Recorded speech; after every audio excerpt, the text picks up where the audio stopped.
The Constitution of India, Preamble. We, the people of India, having solemnly resolved to constitute India into a sovereign, socialist, secular, democratic republic and to secure to all its citizens justice, social, economic and political, liberty of thought, expression, belief, faith and worship, equality of status and of opportunity, and to promote among them all fraternity, assuring the dignity of the individual and the unity and integrity of the nation. In our Constituent Assembly, this 26th day of November 1949, do hereby adopt, enact and give to ourselves this Constitution.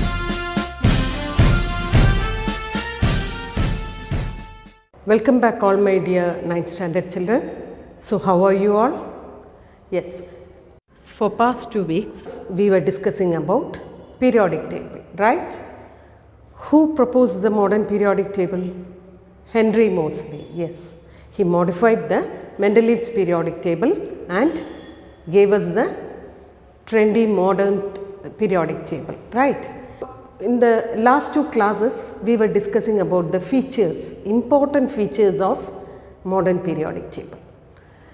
This periodic table has groups and periods. How many groups? 18 groups and 7 periods. What are groups? The vertical columns are groups and the horizontal rows are called periods, right? Now, what else? Yes, here the elements are arranged in the increasing order of their atomic number, not atomic mass, as seen in Mendeleev's periodic table. Then, yes, he also proposes the modern periodic law, which says that when elements are arranged in the increasing order of the atomic number, the elements show similarities in their physical and chemical properties in groups, right? So, these were the important features of modern periodic table. We also analyzed what is the peculiarity seen in each group, isn't it? The elements belonging to first group, what are they? Hydrogen, lithium, sodium, potassium. Yes, when we analyzed the electronic configuration of the first group elements, we saw that they all have 1 electron in their outermost shell. What is their valence electrons? 1. So, this is the reason why they show similarities in their physical and chemical properties. We also saw one more example. We analyzed the electronic configuration of all those elements belonging to the second group. They all had 2 electrons in their outermost shell. Yes, the electrons in the outermost shell are called as valence electrons, and these valence electrons are going to participate in chemical reactions. Okay? So, all these elements had 2 electrons in their outermost shell, and that is why they show similarities in their properties. So, why do elements belonging to one group show similarity in their physical and chemical properties? Because of valence electrons, similarity in their valence electrons. So, all these we studied. After that, we also studied how to identify the group number and period number of an element, isn't it? If an element had 1 or 2 electron in outermost shell, then that element either belongs to first group or second group. And if an element has 3 to 8 electrons in the outermost shell, then it belongs to 13th to 18th group. Why? You have to add 10 to valence electrons. For example, if an element has 3 electrons in its outermost shell, you should add 10 to 8. Then 10 plus 3 becomes 13. So, that element belongs to 13th group and it goes on till 18th group, right? How will you identify the period number of an element?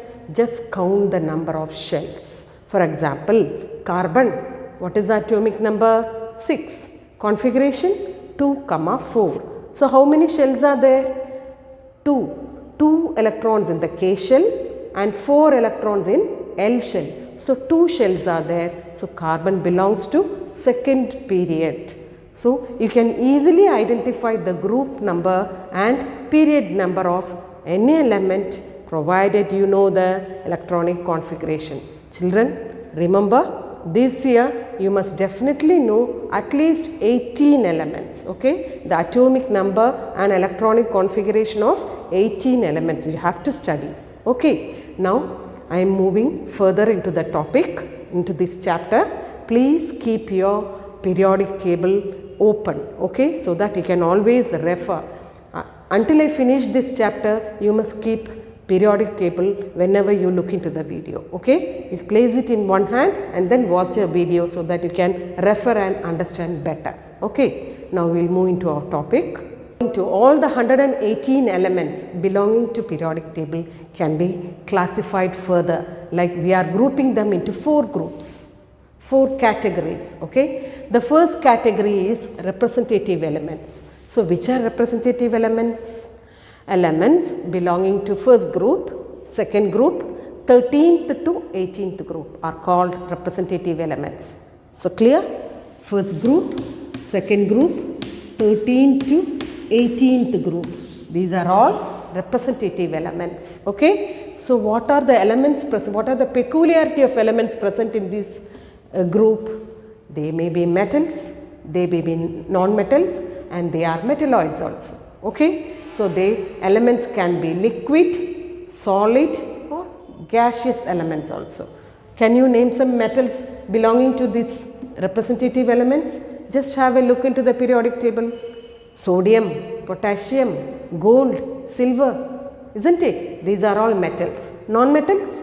Yes, chlorine, oxygen, nitrogen. Yes, all these are non-metals. Can you name some solids? Yes, sodium is a solid. You can see many elements, copper, gold, silver, all these are solids, isn't it? Can you name a liquid? Yes, mercury, isn't it? Can you name some gases? Hydrogen, oxygen, chlorine, these are all gases. So representative elements have metals, non-metals, liquids, solids and gases also. So these are all representative elements. All elements belonging to first group, second group, 13th to 18th group are representative elements. The second grouping is transition elements. What are transition elements? Yes, the elements belonging to 3rd to 12th group, the middle portion of the elements are called transition elements. They are very useful elements. We are going to study about these elements in higher classes, okay. And they are all mostly metals. Mostly transition elements are all metals. And they can form colored compounds. When you visit a lab, you can see different colored compounds, isn't it? All these colored compounds are formed by these transition elements, okay. Then what else? Another important feature is they show similarity in groups as well as in periods. What did we study in modern periodic table? All the elements belonging to one group, they show similarities in physical and chemical properties. But these transition elements are exclusive. They show similarity not only in group but also in periods. Okay, understood? Now we will move to the noble gases which you already know about, isn't it? Noble gases are VIPs. They are 18th group elements. Helium, neon, argon, xenon, radon. These are all noble gases. What is the peculiarity in noble gases? They have 8 electrons in the outermost shell and they are inert. They are also called as inert gases. They never react with any other elements. Okay? Now we will move to the 4th grouping, lanthanoids and actinoids. Yes, you can see 2 separate rows in the lower part of the periodic table. They are lanthanoids. The first period is called lanthanoid and the second period is called actinoid. Now looking into the periodic table, can you find out where is lanthanum? Yes, we will have a closer look. Where is lanthanum? Yes. Atomic number 57 is lanthanum. Yes. And now find out where is atomic number 58. Element with atomic number 58. It comes beneath. Cerium is an atomic number 58. So the continuation, all the elements belonging to that period is the continuation of lanthanum and they are called lanthanoids. Lanthanoids are also called as rare earths. Okay. Now find out where is actinium. Yes, 89. And where is element with atomic number 90? You can find it in the bottom part of the periodic table. Thorium. So those elements in the lowest period of the periodic table, they are the continuation of actinium, and hence they are called as actinoids. Okay. Now you will understand lanthanoids and actinoids also belong to 6th and 7th period. Only totally 7 periods are there in the periodic table. These lanthanoids are also called as rare earths. Rare earths, they are found very rarely in Earth's atmosphere or crust. Whereas actinoids, till uranium, they are natural elements. After uranium, all elements are man-made or artificial. Okay. After uranium, all elements are artificial. So this is how we group elements in the periodic table. Okay. We are grouping it into 4 different categories: representative elements, transition elements, noble gases, lanthanoids and actinoids. Now we will understand we have only 18 groups and 7 periods, isn't it? Now the grouping is over. Now we are going to study about the different trends that is seen in the modern periodic table. Shall we move into that? Children, the first trend is atomic size. What is atomic size? Size of the atom. How does the size of the atom vary as we move down the group or when we travel across the period? We are going to study about that. Atomic size is just the size of the atom. For that, we will take elements belonging to first group. What are the elements? Lithium, sodium, potassium, rubidium and cesium. So these are the elements belonging to the first group. Have a look into these elements. Yes. How does the size vary? Does it increase or does it decrease? Yes, you can obviously see that the size of the element, yes, increases as we move down the group. So we can say atomic size increases as we move down the group. Shall we note it down? Increases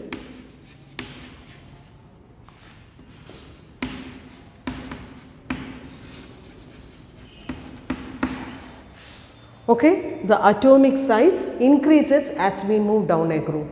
Now we will have to give justification. What is the reason? Have a look, children. Look at hydrogen. It has got only one shell. Lithium, 2 shells. Sodium, 3 shells. So as we move down the group, the atomic number increases. The number of shells is increasing. So thereby the size of the atom, that is the atomic size, also increases as we move down the group, isn't it? So the justification is, yes, the atomic number is increasing, the number of shells increases, and thereby the atomic size also increases for the elements as we move down the group. What happens across a period? We will see. We will take second period elements, elements belonging to second period. What are the elements? Lithium, beryllium, boron, carbon, nitrogen, oxygen, fluorine. Can you observe the size of the atom? Does it increase or does it decrease? Obviously, as you see, the size of the atom decreases, right? Yes. So the size of the atom decreases, but the atomic number is increasing. You can see lithium has 3, atomic number 3, beryllium 4, 5, 6. The atomic number keeps increasing, but why does the size decrease? Yes, in case of lithium, yes, lithium has, look into lithium, lithium has 3 electrons. Electrons are negatively charged. So 3 negatively charged particles, and inside the nucleus you have 3 positively charged particles, that is protons. So 3 protons inside the nucleus, and 3 electrons outside the nucleus. It is balanced. Now in the case of beryllium, 2 shells, 4 electrons and 4 protons inside the nucleus. So what happens?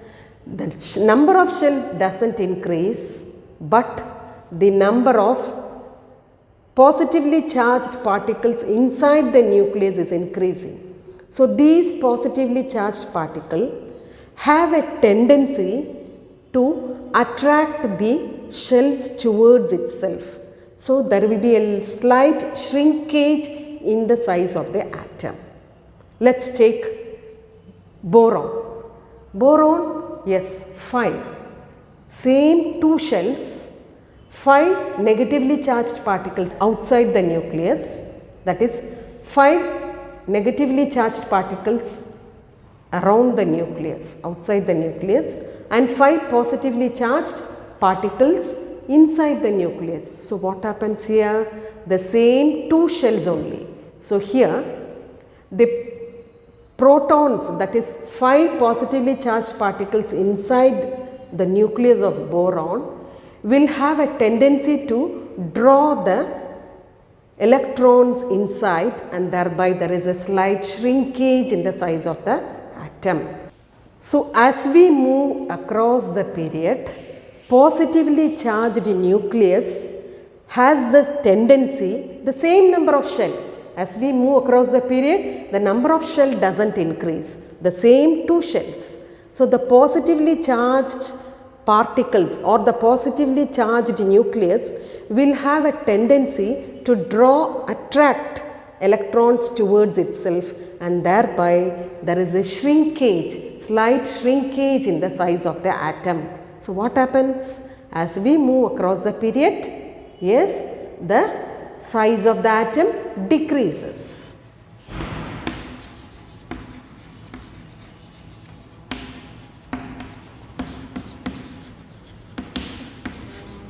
So we have seen one trend. I hope this trend is clear for you. That is, atomic size increases down a group because the number of shell is increasing, whereas atomic size decreases across a period because the positively charged nucleus will have the tendency to attract the electrons towards it, because there are only 2 shells in the second period. If you take elements belonging to third period, they will have only 3 shells, isn't it? So these positively charged nucleus will have a tendency to attract the electrons towards itself, and thereby there will be a shrinkage in the size of the atom. So this is the first trend. Now we will discuss the second trend which we see in the periodic table, that is ionization energy. What is ionization energy? You should know that. The energy required by an element to give away the loosely bound electron is called as ionization energy. To make it more clear, I have drawn here the Bohr atom model of sodium. Okay? So look at sodium. It has atomic number 11 and the configuration is 281. Okay? So we have drawn the Bohr atom model. Now look into this atom model. What will sodium do, or to attain stability, what will sodium do? It has to give away this one loosely bound electron. So to give away this electron is not easy as we say. Here the element requires some energy to give away this loosely bound electron. So to give away this electron, sodium requires some amount of energy, and that energy is called as ionization energy. Okay, understood? So what happens to ionization energy as we move down a group and as we move across a period? We will discuss that. As we move down a group, we have already discussed about atomic size. So we will take first group elements itself. Look at the first group elements. Yes. As we move down the group, the atomic size is increasing because the number of shell is increasing. Now what happens to the nuclear charge? Yes, what is nuclear charge? The charge inside the protons. Ionization energy mainly depends on nuclear charge and size of atom. Okay. So, ionization energy mainly depends on two important factors, that is nuclear charge and size of the atom. So, in the case of first group elements, as we move down the group, size of the atom is increasing. So, what happens to the nuclear charge? The charge inside the nucleus, now the force of attraction from the nucleus towards the last shell decreases. Take hydrogen. Hydrogen has got only one shell. So, the attraction from the nucleus to that shell will be high. Now, we will move to lithium. Two shells are there. So, the positively charged nucleus will attract a little lesser. We will move to sodium. Three shells are there. The attraction from the nucleus to the last electron will be even more lesser.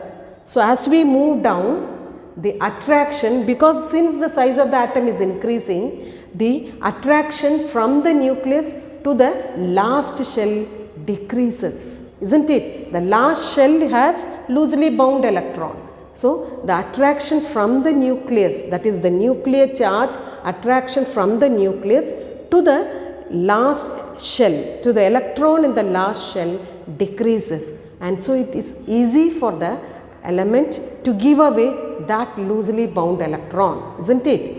As the size of the atom increases, the attraction from the nucleus to the electron in the last shell decreases. So, it is easy for a bigger element to give away electron with less energy, isn't it? Only less energy is required that to give away electron. Suppose the size of the atom is only very small. What happens? The attraction from the nucleus to the electron in the shell, last shell, is more. So, it requires tremendous energy to give away electron, isn't it? So, the bigger the atom, the electron in the last shell is very happy to move away. It requires only less energy to move away from that shell, isn't it? So, as we move down the group, the atomic size increases. So, the attraction from the nucleus to the electron in the last shell decreases. So, it is easy. So, electron finds it very easy to jump away from that atom. Okay? So, very less energy is required. So, ionization energy decreases as we move down a group. So, decreases in a group. So, what happens as we move across the period? We will once again move to the elements belonging to the second period. Yes, look at the elements in the second period. It is clear the size of the atom decreases. When the size of the atom, why? Because of the nuclear charge inside the nucleus. There is a shrinkage in the size of the atom. Since there is why is there a shrinkage? Because there is heavy attraction from the nucleus to the electrons present in the last shell. So, that is why there is shrinkage. So, what happens here? As the size, it is difficult for the electron now to jump away from the last shell, isn't it? Since there is a shrinkage, now the electron in the last shell will find it very difficult.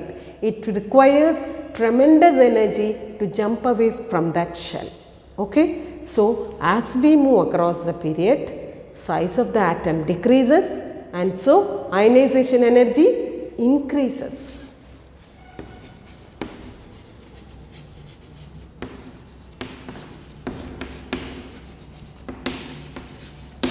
So, children, we have discussed two important trends here. They are atomic size and ionization energy.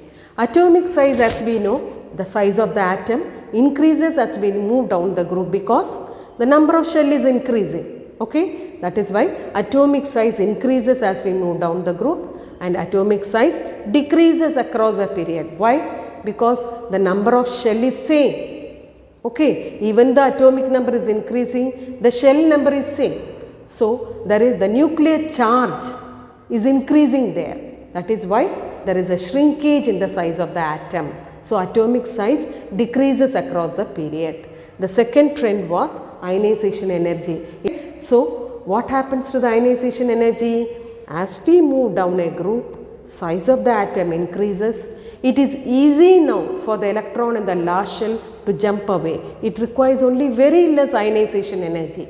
So ionization energy decreases in a group, but across a period, yes, as we move across the period, size of the atom is decreasing. Why? Nuclear charge is increasing. So there is heavy attraction from the nucleus towards the electron in the last shell, isn't it? So the electron in the last shell requires tremendous energy to jump away from the shell. So as we move across the period, size of the atom decreases, ionization energy increases. So that is what we have mentioned here.